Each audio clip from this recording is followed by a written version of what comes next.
na bolasang ni Philippine na kanawas sa kaiba na tikin na bitu e kanay bolatambo iya na bakadengo ni kalo sa usibi na ka kedenga e kilerawa e na bakataunde itaka ne lomundo ke na lomamundo e na buku i Karisto Chiso ni sayandra ni sa ambula binakatalimay na lubi ni kalo kuni sa semarauti mai tiwarotale enan dua tale na matakabo dua tale na matangka ebi baro ta kita litukene na nontambula na turanga matang ni ko esanga ni sendo na tamata sali subawote na matanga inda indo na matakabo a brand new morning na kalunga sali subawote na matanga inda blatan ndine ni nona vosa ka sa kila ko kwa na bakataw ti mena bakatigibu kata lang ako kwa ni na kalo sa lisuba uchi na nonda vi mataka kedenga kwa kalunga takina na mataka idai di bagan ratikan ta tale na turanga me via vosa tale weekenda kata le weekenda na dabe vina kata weekenda menda kela membeleti kwa kena nona matintu ungustikin ni kalo ngustalitin ni First Light Gospel Ministry me ukinda baki kemundi taliti kwa na mataka ni kwa na tale ni nonda turanga ke na nonda ibambula ngoni turanga o Jesu Kristo ni bersang ni toso na nonda binga rabi o sa sureti kanda ena bunwa da banga ndu barong ti mai kina de kabina ga milulonga no lunda tangarama na kalo ena do na masu sangamanda tamai ke mamisaka mai lomalangi na kalo lewu na kalo ndololoma na kalo saga ndono munu rokobi na kalo e kili munundo kai. Belate ni o kia muni ndondoangan na kalo kasyanga tale ndua. Kanto dono me bango lebe kia muni na wagaro roko nando kai keringa kena langiti. O kia muni na kalo nusabangan dina taki kia muni sa oti na thakathaga ni beimbuli. Na thakathaga ni beibambulai na delana mai kalibari. Na thakathaga ni mai misotavi. Maru roiti ko na nima mi mata vale me na vinga una sawo che na mbongi me dhaw tale tiku mai ndo tale na mataka bo inde indai ke muni sa katalanga no bande tanga tiku be ke mami ni ndo na singa kuni na le subi ke mami le tale mai ka bande tanga tiku na wagana na noya ni buru ke mami mburu tiku na ngau ni inde indai en ndo na singa sana mai dhaba en ndo na singa sana mai oti no sana mai kauti ke mami ke na ndo na buru Seng kina tangi na oda na rarawa na butungu kena nuingaungawa. Mebaka nuingaungawa tu kina na nima mi bunoloma ni ngobiti ena buku ni mate na COVID-19. Wata kena kena idhula ka lebuti ko na kena ipamadhala kena ipabandewa. Ba loma lang kataki ke mamiti ko ena ngau ni deida. Yemai kia ena senga kina tangi na oda na rarawa na butungu kena loma lenga. Senga talanga kina na mate kena tawi mate. Ena mataka hindi indai ke mami lau tala mai vike mani. Kabau tu sai ke mami sakati wani ke mami tamata mbale ka ke mami tamata i bala da. Do bunga na ka ke mami do banga na numa da buta kan do banga dora. Nu sang saka ni do banga rogo tagi kena na kalau lebu. Yena mataka ni kuwa ke mami sang usunda sakati kena ni mami dui mata bu bale. Ena batu tu sa kena kere. Me ke mami bosochi ka baga saba ataki ena namuni ndra. Namuni bosa parau tale me ke mami na veo seikina na mataka dinda ke misa kerea na gasi ni buli ndondonga ni nomu ni bosa ya na nomu ni alo tambo me na mai timberi ke mami ka babuli di ke mami ya na mataka dinda vina ba lebu sara turang na nomu ni lolama na ba lebu kalibari vina ba lebu na lupe muni arantambe ka barong tali tiku mai ya na mataka dinda na ba lebu sara turang sara ngada ni mami masu Jisu na isoro na ni mami bambula emeni Jisu. Nanonda iulutanga na matakatale indai rest in the New Testament. Na bagadengo ena bola tambu vou se na be alalati vou. O bangatanga na bola tambu vou ya belat me kaku ni confuse na lesoni ena buloto lusawo me belat na New Covenant. Nanonda leso ni sakirei nderanu kuni lakomanda mai bata kea na bola ni ipiriu ena kena wase ba ena tikene ba kana tikinungo For he had spoken in a certain place of the seventh day in this way. Kana tikinungo yesa vosa tako kokoya. Membaleta na kavitu ni singa. And God rested on the seventh day from all his work. Asabaga dengu nakalo ena kena ikavitu ni singa maina nona dhaka. Ena mataga na noa enda tarasa tiukina na nona baga dengu nakalo na God o hea orto na lewe tolu vakalo ena kena vosa va ipiriu na Elohim. Elohim mawande takatale vikenda na mataga nikua sei kwa na plural form ni God. Na yelo wa sei kwa na singular form ni God.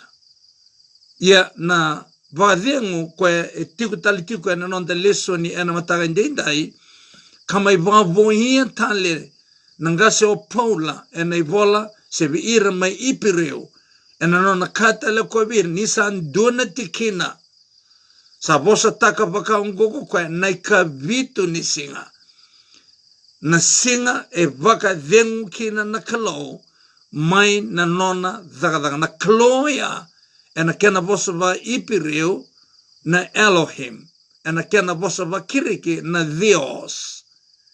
Ka lesu tiko buana kalau se kena plural form ni God se na kalau. Ina biu kani lumani enda bandei tiko ena mataga ena noa na ivola tambu makawa tondoko vola tambu makawa Old Testament e volai kina vaka ronondolo ono na ndrau ka ono wala na matini vikongo na vosongo na Elohim na plural form ni God sena kalau. Ia na elo wa e volainga vaka lima sanga vulu kavitu. In duatale, in other words, around the vakangataga vakango na trinity e volai vaka runundolu ono nandrau ka ono ene volta makawa. Lebio kaniluma ni sengi karao rawa. Berte limnangauna endando vangingo tanka kanda nanuma ni ndunga na person God. Kanda sengi kila ni tolo the Father, the Son, and the Holy Spirit. Anabuna e vangataka kina na yalo tambo na vosa waya se na dhavuti ni kaloya na Elohim belata ni plural. Au nuitanga ni rauni na vangandei tagatiko na vaka samoya ena matagandei dai. Yenda na mai kuria na nonda VOC ena matagandei dai sei koya na ivamanala membaleta na resta ena ivola tambu vo na noa defining rest in the Old Testament. Mataganikuwa defining rest in the New Testament.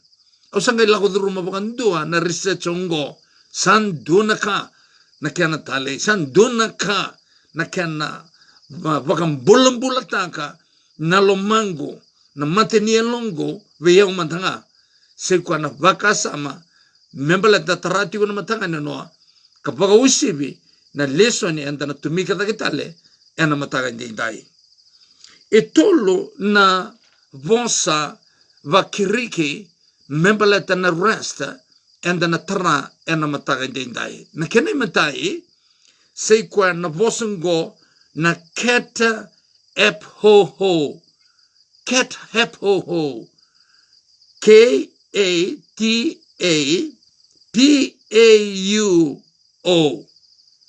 na kena pronunciation oya keta ep ho ho ka kena imbale ngo cause to cease or bring to rest.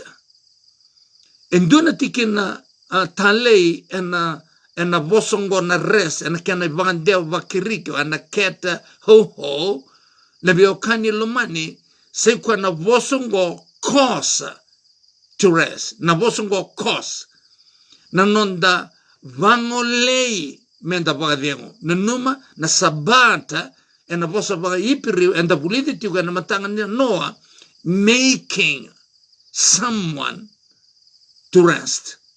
Na kena na nonna baka yarer taki na nonna baka sala taki na nonna kawindua mele bagadiengo. Yana dadaka ni kalou. Yana dadaka ni alo tambo.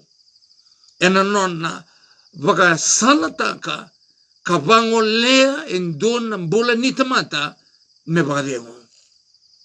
Ike sa may pangata ito kay na bosongo na cause. Yana sabata and the validity ko na mataya na noa making. Nindu e bagadiengo na biokani lumani esenga ni okoya. Esenga ni okoya e bagatambuiti ko na singatambu. Okoya e vangolei se vagatambuni me vagadengo ena kiana ikabitu ni singa. Na bosongo vagadengo keta ho kenibale cause to rest. Nabiokani lumani dutale na bosa e vagatokaitigo na en epa ho ANAPAUO en ep ho na kenin balengo rest, relax, refresh. E bagangataka o chisu e na boli madhi o wase tin kandua na tikene rusang vulkawalo sei kwa na bosongo na rest sei kwa na en ep ho kakakino kwa come to me all you who labor and are heavy laden and I will give you rest. Matthew tin kadua ena tikine rusang vulkawalo do lako mai beyao o kemendo bagan donga sa oda kadol latari dolo bibi au na baka de ngui kemendo rongada e mai mata underline taka na bosongo au na baka de ngui kemendo endua e ve baka de ngui ke someone cause us to rest, someone make us to rest. Exame clear ke nyo chisu e katu na tikenungo au na baka de ngui kemendo na resto ya na biokani lumani na kenin balembale sei kwa rest, relax or refresh. E apply kina singa ni baka de vengo. E na lebu na ngau na biokani lumani na bagarau ni nonda ngarava no nonda bagatambu ya na singi ni baka de vengo o kenda na ngonongo sarui too religious. Sayali kina sei kwa na spiritual kina physical rest kwa ibina kata na kalau nenda bagadeng kina ena singa tambu. Do sono ngau nenda sa lai tale adaka enda dakaba na lomani onna singa sabaka eleki wale tale oda tale na tamata nanga rabi kalau ena singa ni singa kena inaki na kalau ya. Singa ni nona inaki ninda bolida na rest kwa bagangata na kalau me bagangata kena singa ni bagadidengu o kwa bagadidengu weekend kina e kako kwa relax refresh e vina kate na singa ya me recover lesu tale se kwa na kaukawa o kwa bagangata ki ena lomani on na singa kasonanga una santa mai mbono dha tale ena lomani singa ni bagadidengu ne bio kanyo lomani e senga e dhala waya. Au nuitaka ni na rani buke ikenda na waka samongo e na matara dende. Na singa ni waka dengo e singa ni waka dengo restaranga. E senga ni singa menda onga tale ulunda, onga tale na kaenda bakadora. Ando tale tagatiko nangone se vuliki na may fultoni. Ando tale tanga ne bagarao ni nonra bakadengo na singa ni bakadengo ura na kaibalangi. Na rest. Ando bakawa bleta na, kimemendo bakawa na kaibichi bleta na extreme ni religiosity etiko beikenda. Ya nangone ura lotu nga na mataka, ochi nga na Sabbath school, na mataka, ochi nga na lotu, aralako. Nonra motoka, tauna kendra kakana, kendra pasingi lebna eski, aralako kinandona mbarabi, aralaki bakadengu kina. Si aralako kinonra bale, aralaki koto kamode, bakadengu. Esenga ninda may onga chia talichuko na singi bakadengu. Menta main rakai tal chico. Daga suka ni lot sa toto tal tu apo ndokunda nilevni dewa kena ede enta vala te ben lotu. Debio kan ni luan dangaro no baga binaka. Ana inaki ni non da bulide tiko na leso ni ungo. Me buke kanda menta kanko ni onga. Sayali kina na taste ni rest. Koi binakata na kalo koi baga tambui kanta kina na kalo. Menta baga dengu kina ena singa ni baga dengu. Dutali na tikini pola tambo, basi katalikina na bosungo na NF ho sei kwa na madi wase rusunga vulka ono ena tikine basanga vulka lima. Kana tikinungo, then he came to his disciple and said to them, are you still sleeping and resting? Rungoda, na resting oya, na relax, na rest oya, sei kwa na refresh. E bagangata ko chisu berto na tise peli. Nia kako chisu berto reda. Do masu tiko ke lago tala ko chisu kina nduna banua ela kingarabi masu tali kina. Lago meu kwa redirto erto se mode. Erto relax. Lebio kanilo mani ke bagangata ko bate ke chisu na sleeping wata ke na resting. Kene bale robosungo robosa baka vio kani. Na singa ni baka didengo, e singa ni mode kena baka dengo. E singa ni singa menda wawale nda oda tu kina. Au tale taga na nonra, mabuka tale, na ibaka rao ni nonra rai na singa ni baka didengo. Ie belete ni rakai balang, i rarama nonra rai. Ochi nga nonra luta na mataka, ochi nga Sabbath school, ara, lagu merlai baka dengo. Senga tale, ngali chin singa tambayan baka matubu bale nonra bale. Nabio kani lumani, sabi apa buliti kanta tiko na leso ningo na matangan indai, ena matangali rest, koi binakata na kalau, menta rest kina na singin baka didiang. De na raw ni, nda baka dala kata kita lenga, di na nga, ni nda baka didiang chiko na kabitini singa, iya enda esenga ni kandina, enda na senga ni blastaki, ena buku, ni nonta talai raw tiko kinona boso ni kalau, menta baka dengo isi, menta baka dengo, ena singa ni baka dengo. Endu tale na vosa tale ni rest, ena kena baka ndeo bakiriki, na hei so kanso, na vosa tolungo tiko kede, beke mani na tori Sabbath school lesson tiko kede kina. Hesykchazo. Na kena pronunciation go, hezokatzo. Ka kena imbale refrain from labor or cease from labor. Ni sa kalangan na mati ni singa, stop. Kapaka otomata paka sina itindina na yalo tambo will make you rest, will cause you to rest. Kwa kina na tikini bola tambo uchiso o ya kagini uchiso au na baka dingwe kemundo o kwe vei baka dingwe senga ni okenda enda vessel na kalo e baka dingwe kenda menda baka dingu ena singa ni baka dingu. Indo na tikina Pangatato kana boni luke na kana wase rusang bulkotolo na tikine limsang bulkaono. Then they rested on the Sabbath according to the commandment. Ya orto na marama ertowa wa murevole na lago ni chiso kalakiyado na ngau na salaki beauty chiso kina na lomani bulumbolo o Josefa na kay Armadea.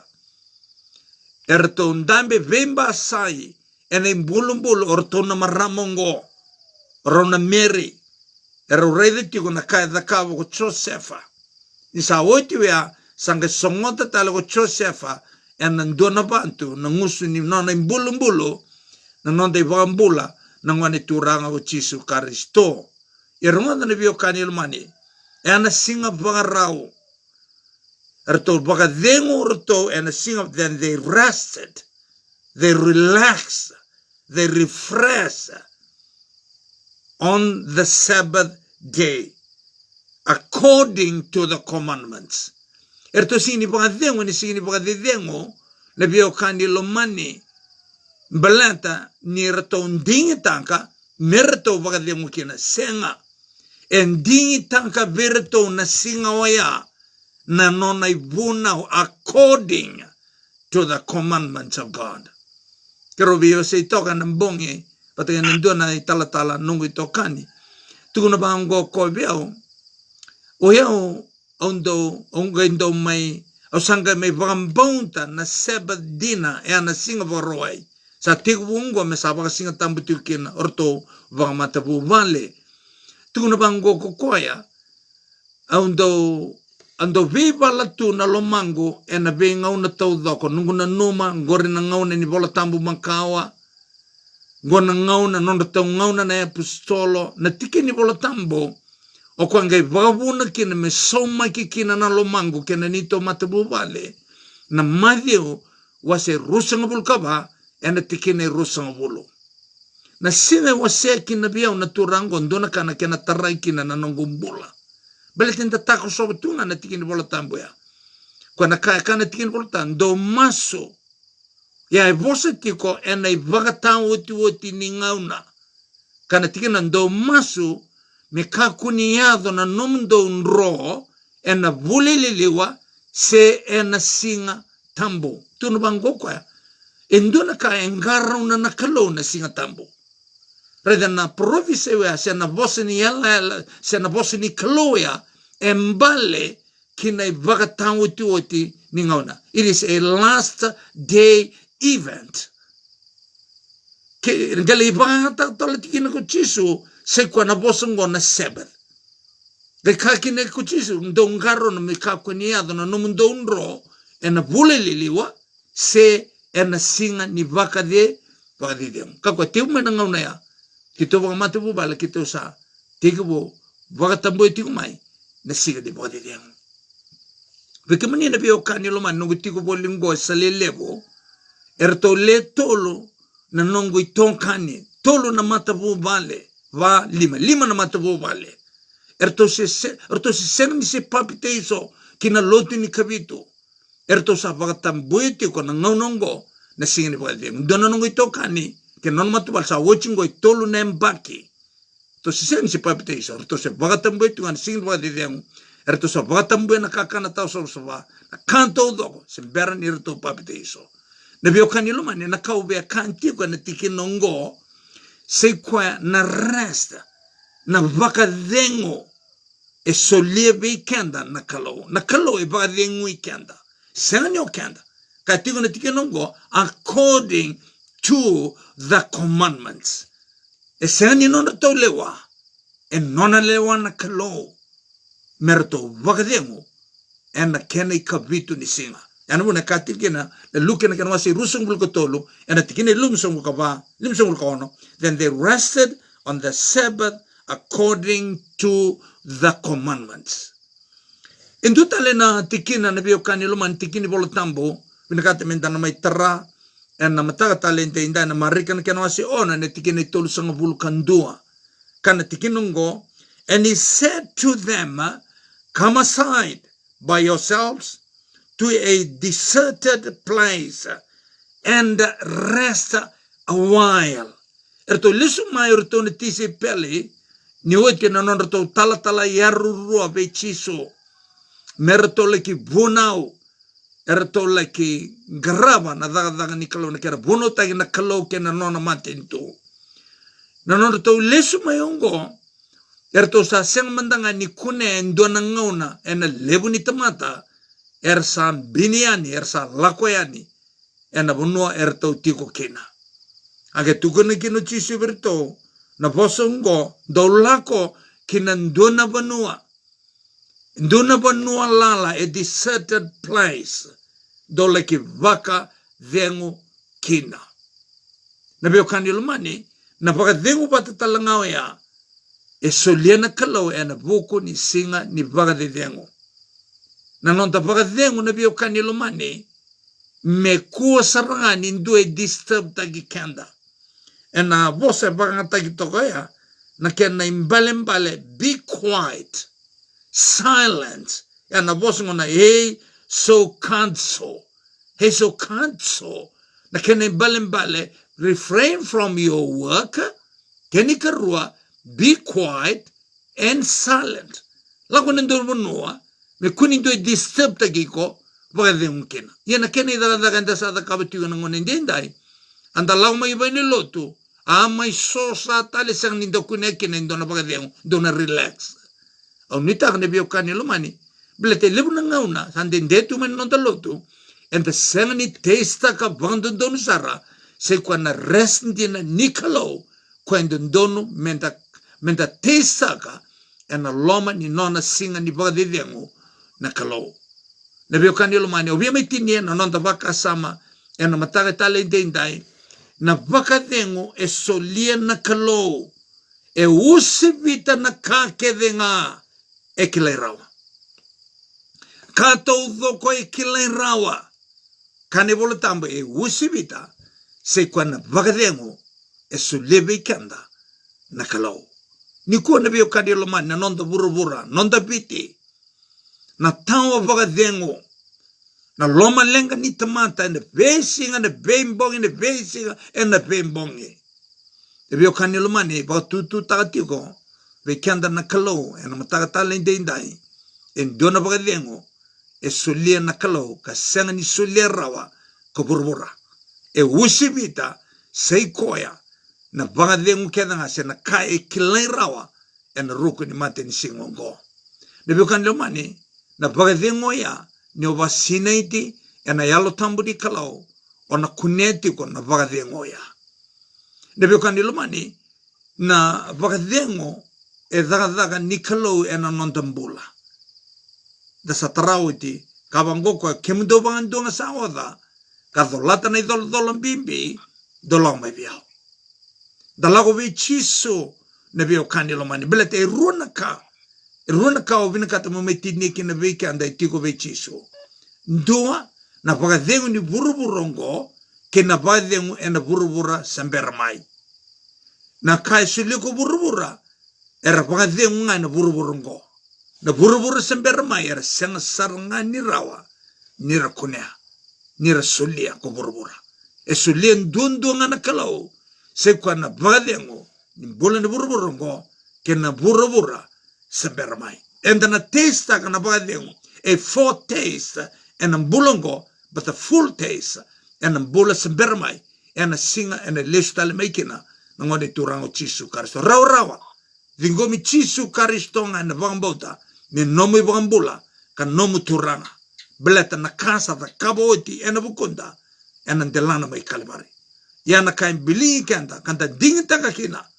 Mente dingoma nangone turango chisu karisto. Me nonda turanga ka nonda I vambula.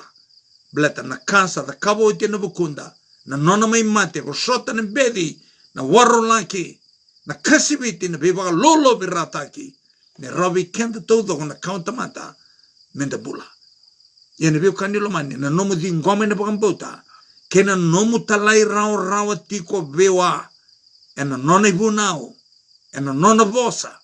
Yana condition. Ni nomu marotaka na vagadengo ko silia na kalau ka sensile burbura ena bulongo ke na bula sembera mai. Walunga te ikianta na turanga, ena buku non te tuku, ena matanga te indai. Dolanga no tamasu. Tamai ke mami sanga mai loma langi, kalau lebu, na kalau ndololoma. Na pakadengu, e tundo ndonga vika manei. Erani ke mami sotaba todo con ndendre. Sinindua e immune, sinindua e ngalala mai ndendre. Ye ndonaka ni rendo sotaba na tamate ni kalau na tamata sinai ena yalo tambo na ndendre ye vakadengu tiko na lomara. Na ndendre ni COVID ke mami sotaba tu ena ngau na indai. Sinindua na ngalala kina. Bela tauhea na ibagareta kini ni mami bale na kau tamata. Na ibagareta kita langa ni kana sa soleka na ngauna ni sa voleka muni lius talemai. Ye ni mami kalau ena ngauna ki mami sotaba tiu kinoya sana ki mami tobole tiu kana lomai ke mami na vagadengu kuni sulian dondonga na kalau. Turanga ni alo binaka mera sotabi, mera bakalonga tatake, mera kunea na vagadengu urina lubemu ni varorong tiu mai ena mataka dindai. Bina bali besar turang sarong ada ni mami masu. Na bole bo kalibari tisune soro ni mami bambola. Emeni tisu. Obong bote ni taba bini bina katang na kalau ena matang ni kuan ni rau tali ni mai varambai leuta kana vaka sama ni vagadengu sana rest. Esulia dua nga na kalau. Nusaba bini bina katang na lubi ni kalau kuni varorong tiu mai ena taunda ku KBT ke kemuni na taun ni varorong ena nonda bunolo mani ngobiti ka sema online tiko mai ena telefoni. Vinaka baka lebu na nomini vagataratiko ni bosa tiko vikemani na kalau. Sabala ni wote na burubura. Na COVID endo na vagata kila ni non sabaro songa na katumini loloma mesa lesu telemai na nonde vambula na ngone turango Jesu Kristo. Na ukangulomani solia na nomumbula buana kalau. Matangani ko eran ko batu sa kai buana kalau turanga. Au sa solia na nongumbola veke mane. Ni taura na nongumbola. Na katou dhoko ngano na tukuna veyau. Mana nomuni bosa. Au na talai rau kena. Au nitanga na bio kanilo mane. Na bosa ni ala ni na rawa. Ni tatavuto tau dhoko na mataka tala indai. Me bakalunga ta ikianda kena na turanga. E me dhoko na matanga ni mataka. Ni mode. Ni vagadengu. Ni kalau ngata sa chiko.